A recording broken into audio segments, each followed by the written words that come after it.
What is going on, everybody? We are back with another reaction video. Thank you so much for stopping by today. The support truly means a lot. And to all my new viewers, welcome to the family. I hope you all enjoy this video. Kick back, relax, get your drink and your snacks. Hey, that kind of rhymed. I'm not gonna lie. I'm telling you, and that rhymed too. Oh, I'm on a roll. Please like, comment, subscribe, turn all post notifications on. Today, we got another highly suggested video. Today, I will be reacting to Top 10 Lies You Believe About Britain. Okay. I didn't know. Wait a minute.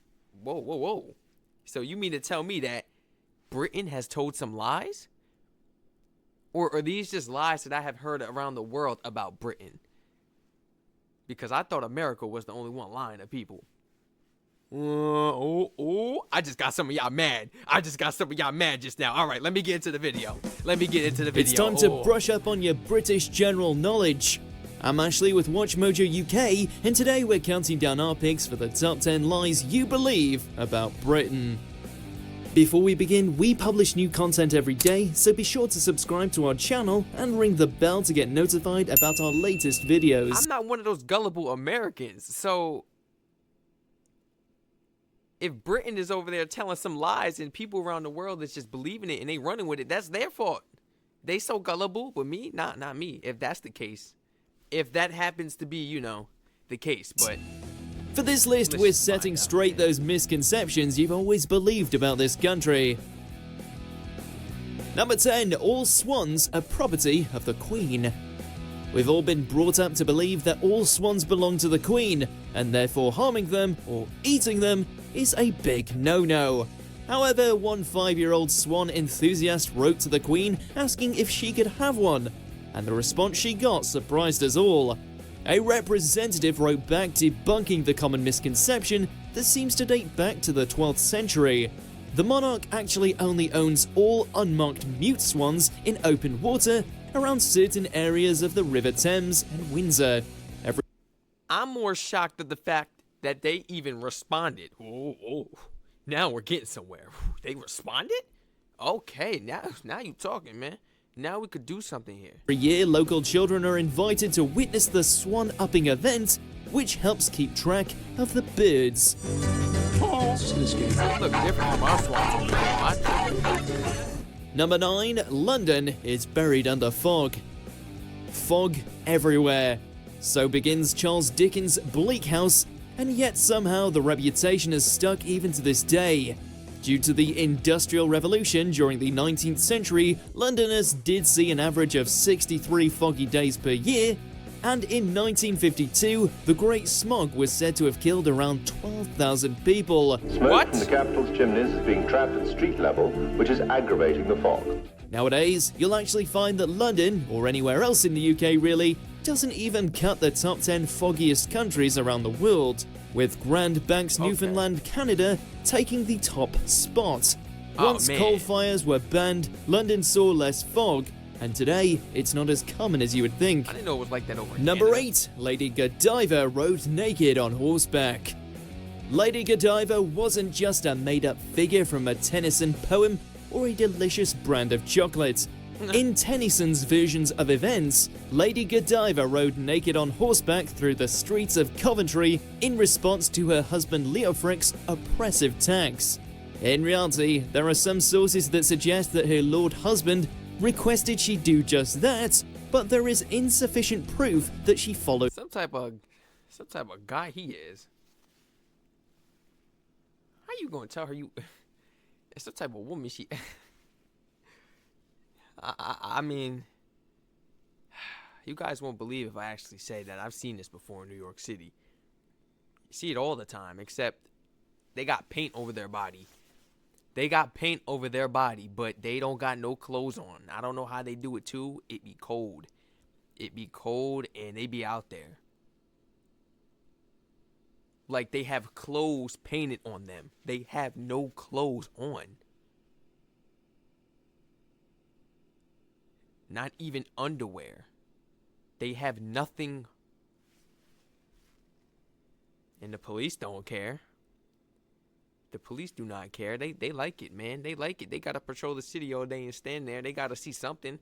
It's the city, man. You gonna see a lot throughout the day. You can't be so uptight.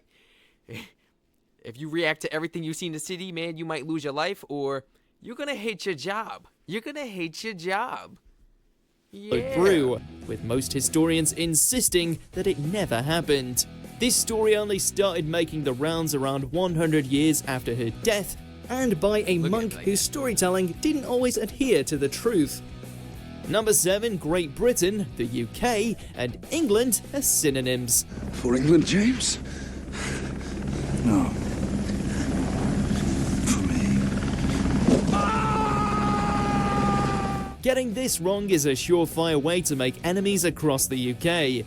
Just try asking a Scot what part of England they're from. Go ahead, we dare ya.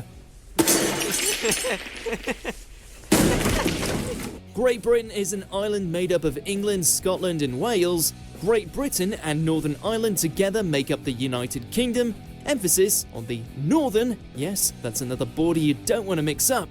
We'd also tell you about the Channel Islands, British Isles, Isle of Man, and so on, but we suggest you get your head around the basics first. Get your head around then we it, can man. talk. If you can't Number get it, 6, get your you're head never around far it. from a rat in London. Another stereotype of England's capital is that you're never more than 6 feet away from a rat at any given time. And they really show this a lot in our movies, even in today's time, man. Now, London is approximately 1,572 kilometers squared, and there are around 10.5 million rats in the UK. I've watched some old movies from the 80s, and they've been showing rats. New York City and London. Home of the rats. Why? Why we keep doing this? Stop bashing the cities, man. Hey, you do the maths. Trying to bash It's it. possible that a former Minister of Agriculture invented this little rumor to promote hygiene in homes, which makes you wonder just how bad things must have been. Yeah. According to Dr. Smart Dave man. Cowan, the truth is that you're more likely to be around 50 meters away from a rat at any time. Sounds a lot less disgusting now, right? Number 5, Richard III was a bad guy. Chances are, if you grew up in the UK, you were taught about the villainous Richard III, who walked around with a limp and had a hunchback. History tells us that he was this terrible geezer who stole the throne from his brother, locked his nephews in a tower, and ultimately had them killed. But in reality, when his reign came to an end, the Tudor dynasty took the throne. And let's just say that historians decided to record things a little differently. Shakespeare may have played his part in this retelling of events too.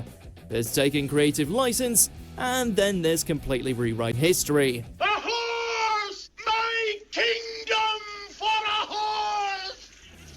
Number 4, Big Ben is a clock. It's not One a of the clock, most man. iconic features of the London skyline has been dubbed, but it wasn't always called that. In the Victorian era, it was called St. Stephen's Tower, and until recently, it was just named the Clock Tower. And you really can't go wrong with that. However, today its official name is the Elizabeth Tower, in celebration of the Queen's Diamond Jubilee in 20. Good to know. So I can't just go around and be like, you know where the clock tower is? Well, they're probably going to be like, do you not see the clock tower? Yeah, I mean, like, come on. Like, it's too big to be like, you see the clock tower? Where's it at? And they're going to be like, first of all, it's not even called the clock tower.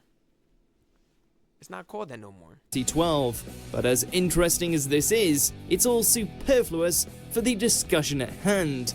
That's because Big Ben is the nickname of the bell, not the tower that houses it.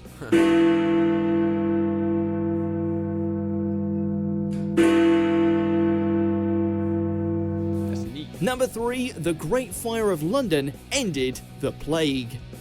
When you learned about the Black Plague at school, it was almost always immediately followed by a lesson about the Great Fire of London, because it was said that this fire, that devastated London, actually brought an end to the plague, right?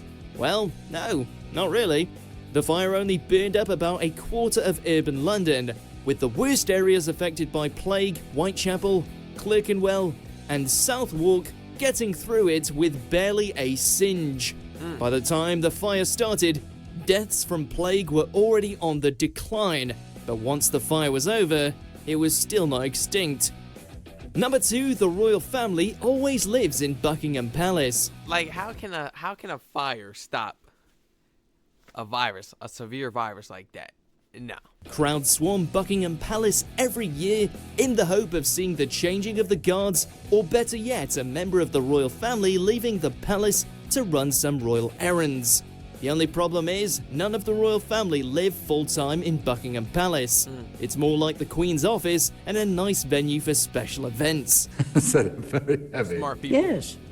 People also mistakenly look out for the Union Jack to know if the Queen is in, but it's actually a different flag, the Royal Standard, that's flown at the royal residences, Buckingham Palace, Windsor Castle, or Sandringham House when she's present. Number 1. The Queen is all-powerful. The job description of monarch has changed since the days of Henry VIII, but the Queen still does have a number of powers, and it's not all about travelling the world and waving politely. But in today's British Constitution, she has ministers who are entrusted with exercising her powers. The Queen can summon Parliament, sign bills into laws, appoint or remove ministers, appoint the Prime Minister, and declare war, just to name a few. Oh. Oh, really? Oh. Please. Boo. A lot of these motions are ceremonial, but it's good to know Imagine that if having we that much power. If that woman wanted to declare war, she could. Does she need to run it by anybody?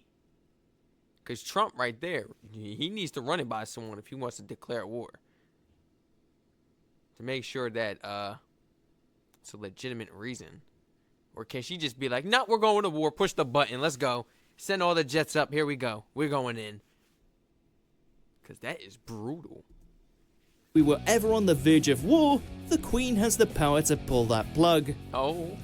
Do you agree with our She got picks? that Check power. out these other great clips from Watch Mojo UK and subscribe for more great content. Imagine having that much power. Oh my goodness. You better kiss her feet. You better shine her shoes, as a matter of fact, when she come in your direction.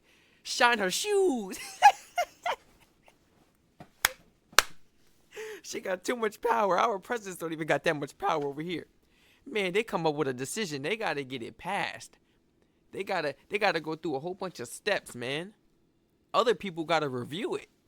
Do she got that much power to just be like, nah, this is my decision straight up. I don't need nobody else reviewing nothing. You know, to have that much power, it needs to be in the right hands. Absolutely. Absolutely. And that's exactly why I'm glad our presidents don't have that much power over here in the U.S. Because let me tell you something. If you guys enjoyed this video, please feel free to like, comment, subscribe, and turn all post notifications on. To all my new viewers, once again, thank you so much for joining me today. The love and support truly means a lot, and thank you so much for choosing me today, for just choosing me to watch. It means a lot. Feel free to spam my comment section and spam that suggestion link down below in my description if you guys would like to recommend some more of these amazing videos for me to react to. Once again, I'll catch you guys in the next reaction video. Stay safe.